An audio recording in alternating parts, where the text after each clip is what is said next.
general structure of a quadratic equation. General structure of a quadratic equation. General structure is ax square plus bx plus c is equal to 0. Jot a not is equal to 0. A b c belongs to R. মানে a b c গোটেইকেইটা r real number. a b c r real numbers. এটা কথা হল কি এটো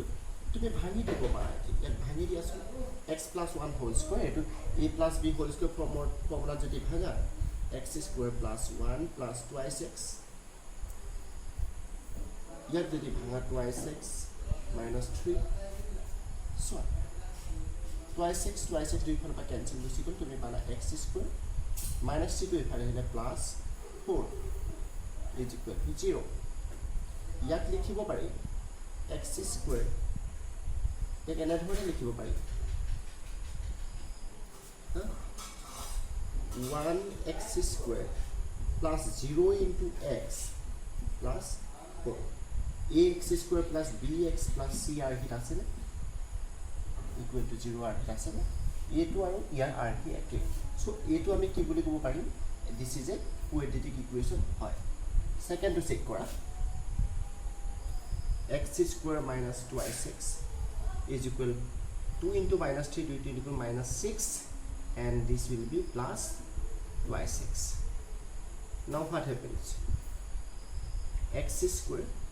minus 2x equal to minus 2x equal to 2x equal to minus 2x minus 4x minus 6 equal to plus 6 equal to 0. It is direct এনেকুৱা formula আছে 1 into x square ax square plus bx plus c is equal to 0 r ঠিক আছে so this is also a quadratic equation last 3 to solve এটো হ'ব third to এটো চাবা ইয়াত ন 2x into x square twice x square minus 2x into 3 minus 6x minus 1 into x minus x minus 1 into 3 this will be plus 3 is equal x square here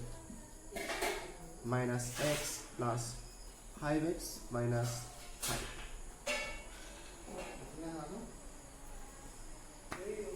এফালে twice x square আছে এফালে x square আছে এফালে গুছি গিলে কি হ'ব twice x square minus x square থাকি যাব x square 6x minus 6x minus x minus x এফালো minus x আছে এফালো minus x আছে বুঝি গল minus 6x আছে এফালে plus 5x আছে এফালে গুছিলে minus 11x হ'ব আৰু 3 আছে ইয়াত এফালে minus 5 আছে এফালে গুছি গিলে পাছে দিলে minus 8 is equal to 0 so এটো কি ফৰ্মত আছে ax square plus 11 minus 11 into x minus plus bx plus c is equal to 0 ax square plus bx plus c is equal to 0 a2 quadratic equation number 2 x minus 3 into twice x plus 1 is equal to x into x plus 5 just bhangi here twice x square plus x divided to minus 6x minus 3 is equal to x square plus 5x. Now, you see here x square x is minus 6x is this will be minus 5x. If I minus 10x, okay, then minus 3, okay, equal to 0. So a2 was 1 into x square